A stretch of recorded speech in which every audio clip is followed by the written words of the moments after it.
Before I actually got into martial arts, Yeah. I was hanging around with my friend Sean Eady, and Shout out to Sean Eady. shout out to Sean. This is all because of you. So he and his brother Luke were doing karate at the time, and they were massively into martial arts. I think their dad was a big martial arts fan as well. And I was around his house, and he had this movie on, and I had no idea what it was. It must have been about 1987 when we watched it. And I was just like, I'd never seen anybody move like that, you know, punches and kicks and all that kind of stuff. And I was like, this is incredible. What is this? Bearing in mind, I was like 5 or 6 years old at the time. Yeah. And I was like, this is... 1986, I was 2 years old. Yeah, so I was 5 in 86. But you would get to UK probably in 1987, 8? Something would you like get that fast? It would have been about then. In Latvia, it would come in like 10 years later. What, 2018? No idea, man. Because the Iron Curtain and stuff, we got films way later. Way later, yeah. So, I mean, obviously, we watch this film now and we compare it to stuff that we've seen in the last sort of 20, 30 years. And it's a terrible movie nowadays. But in 1986, it was incredible. And I was blown away by the whole idea of people doing kicks and punches and being able to fight multiple opponents and all that kind of stuff. And the whole Bruce Lee thing coming back from the grave and coaching him, I was like, wow, this is amazing. And my mate Sean was like, oh, I do karate. And I was like, no, you do karate. And he was like, yeah. Took me upstairs, showed me his coloured belts, and I was like, oh, shit. And that's where it all began, literally in that moment. All right. So, and that's when you went for Shotokan. That's when I went to Shotokan, yeah. And it's almost, I would say, at the same time, when I started going to karate, that's when my older brother said, oh, I've been doing Kung Fu for like ages. Kung Fu or Wushu? Kung Fu. Kung Fu at the time. Yeah, He was in Kung Fu. In Hong Kong, that's right. So... and that's when that all began. So this really... I just remember, it's Kyokushinkai. Oh, Kyokushin, yeah. Wait. Is it a joke? No, it's not a joke. No, it's the... So yeah, we just we couldn't remember what was the other karate style. One was Shotokan, which we were doing, and the other one, which was way more aggressive, and they punching in the stomach and kicking in the head, and it's called Kyokushinkai. Yeah. So there you go. Sorry, you going back? Yeah. That's where you started. So this is where it started. This was the first movie that I ever saw with martial arts that actually turned me on to martial arts. Wow. Like, but some of them, it's, you know, like this, for example. That's actual contact. That's proper contact, yeah. Like, the stunt guy really took one for the team there. Yeah. Properly connected. So that one was quite flimsy. Just goes... You know, that kick is so far away from the head. Yeah, I mean, that's typical, though, isn't it, of, like, the 1980s Van Damme. Yeah, and Van Damme doesn't hold his kicks. You know that? No, I didn't know that. Yeah, I heard on Expendables, actually, that's a very famous interview. Expendables 2 or 3. Which one was the... Scott Adkins was on. He was playing an evil Russian dude. I have no idea. So there was... do you remember there was one... Chris Hemsworth's brother. He was playing the sniper. That's right. Yeah. And then I know that Van Damme and Scott had a decent fight on one of them. I'm not sure if it was number 2 or 3. Yeah. They had the last fight. But so there's this thing when knife gets gets all the way got in his chest, and Van Damme kicks it. So he puts the knife and just kicks it in. And that actor, I forgot his name. Liam Hemsworth. Liam Hemsworth. Yeah. Here you go. He said that he properly kicked him. What? and then said like, oh, it's nothing, because he had a Russian accent. Terrible. No excuse. Yeah. And like, I think one of the worst ones is when they do the what's they called, the hook punches, and it just goes all over like on the top. I like that. Yeah, Van Damme's not that tall. It's like half a meter away. That was pretty cool. That's pretty cool. Yeah, that's one of the things you that I do. You should learn to do box splits, mate, because that would be really good. I do them all the time, you asshole. But it was so hilarious when this kid is doing that old Bruce Lee stuff there. This... And the soundtrack, it's like from the Street Fighters or... Sounds like it, yeah. So funny.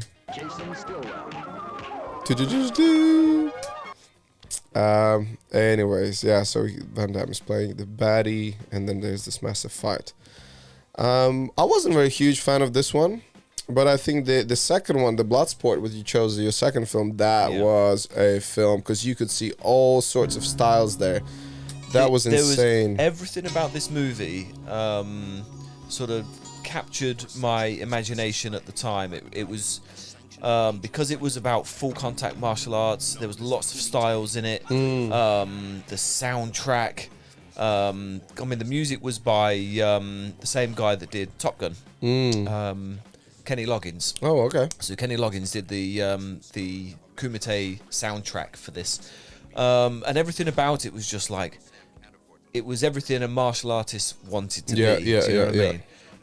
And at this time, was this 1988? Yeah, so I would have watched this in around 1990 when I was sort of heavily into karate. And I was just like, wow, this is incredible. Because it is actually, even now, a pretty good movie. You know? And I know Van Damme is usually slated for not being a great actor, but in this, I thought he was fantastic. And it was a good story. I know that there's a lot of bad press about the reality of this story, like where it actually came from, and Frank Dukes, and how real all of that was. But if you ignore all that rubbish and just watch this movie as a movie, it's for a young kid, for a teenager, or somebody who's like 8 or 9 years old, it can be very, very inspirational. So what about real? How real was it? What happened? So apparently this movie is based on real events, and Frank Dukes is a real person. And although with all movies it is dramatized, this was supposed to be quite factual in everything that happened. And it gives you all that information at the end of the movie as well. But in recent times, Frank Dukes has been outed, basically, by the internet. Apparently, it was a lot of exaggerated nonsense. He wasn't really as good as he was. And it's the truth of the Bloodsport story, Frank Dukes, is a bit of a joke, really. So I'm not saying that from a factual point of view. That's just what I've seen and read on some of these YouTube videos that have basically outed Frank Dukes. Right. But in the same time, does it really matter? Look what we got out of it. Exactly. I mean, as far as I'm concerned, I don't really care about the truth of the movie and what actually happened. I mean, I'm never going to meet the guy. And whether it actually happened or not makes no difference to me whatsoever. What made a difference to me was this movie and how it made me feel, and what it propelled me to do. Do you know what I mean? If you notice, No Retreat, No Surrender and Bloodsport, and the next one we're going to see in a moment, have one major thing in common, and that's competition. Box splits? Box splits, yeah. Actually, they do, yeah. But they're all... I mean, the evil guy here, the baddie, is so perfect. Bolo Young is brilliant. And it's crazy to see him now when he's older, like all the mass is gone. It's just but he's still incredible. Still kicking. His son, though, has been bodybuilding and training martial arts. Yeah, and his son looks very similar. Very, very similar, yeah. Bloodsport. Me back in Latvia, no martial arts around, so I could just watch, and then I go do flips in my garden. I tried doing flips without training once, and it didn't end well. What was your story? Because I was... there's this like kind of a little wooden construction what you have when you put like wooden bars to saw them. So I used that as the platform, and I stand on that and did backflip. And thank God there was like a quite soft soil in my garden. I landed head on, like I had full mouth with dirt, and I'm just spitting out, and I almost broke my neck. Yeah. And I said, okay, I probably shouldn't do this anymore. Yeah, I did pretty much the same thing because my dad's a fisherman, so basically I would put his fishing box out on the garden, and I would find the softest bit of grass. It was all the same. It was all like hard soil. And I would stand there and I would be like, okay, so all I need to do is jump and tuck my head in. And I tried it so many times, and I just basically spanked on the floor, landed on my head, running around the garden going, oh, it hurts, I'm dying, help me, somebody, I broke my neck.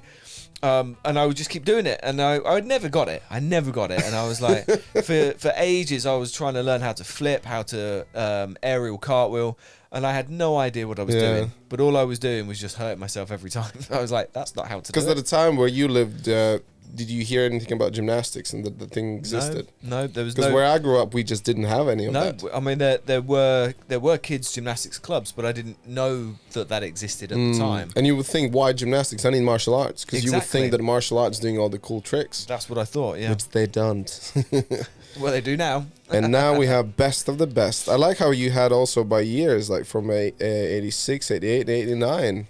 I think what it represents is where I was going in my journey of martial arts. So this now is a more serious film, a lot better actors, with more Darth drama. Vader himself. Oh, brilliant! Yes, you are not a team unless you don't give a damn about one another, and that's brilliant. I mean, this for me epitomizes what I have become over the years: a competition athlete in martial arts, or wushu now, obviously having progressed from karate, and being a team player in martial arts, in competition, being part of a team, representing the country, going to Asia against the odds, and winning competitions. This really is what set me up for who I am today. What are your main odds? Is it the old age? Now, yeah, do you know what? Nowadays, the main odds against me is old age and not getting injured. Because obviously, if I get injured now, the recovery time is so much longer than it used to be. But yeah, the music to this, the training, the story. It's interesting that you're mentioning music already like a couple of times. So all the time. So for you, it's a huge kind of aspect. Massive. Music for me, ever since I was young, has been a massive influencer on my mood, on my motivation, and it's something that I use regularly, even now, to help emphasize a particular mood or state of mind that I want to be in. Yeah. I've found over the years that the biggest influence on how I feel is music. Oh, so wow. I've come to learn to use that as an asset. Yeah. You know, if I want to feel a certain way or get in a certain state of mind, I select very particular types of music to listen to over a duration to get me in the right frame of mind. And because I travel a lot for training, it takes me an hour and a half to get to training for wushu every Saturday. And I listen to very specific music on the way there, but also very different music on the way back, as a form of I don't want to say meditation, because you shouldn't be meditating when you're driving, but it's like it helps me get in a reflective it's drink state and drive is not allowed. Whoa. Meditate and drive is fine. That's right. What were you doing to make you go? Yeah, I was meditating. Sorry. Why are your legs in lotus position? Yeah, I'm using the force to actually do the behind pedals. your head. There's the different kind of force I have between my legs. Hey. Ooh, what? Are we getting better with this?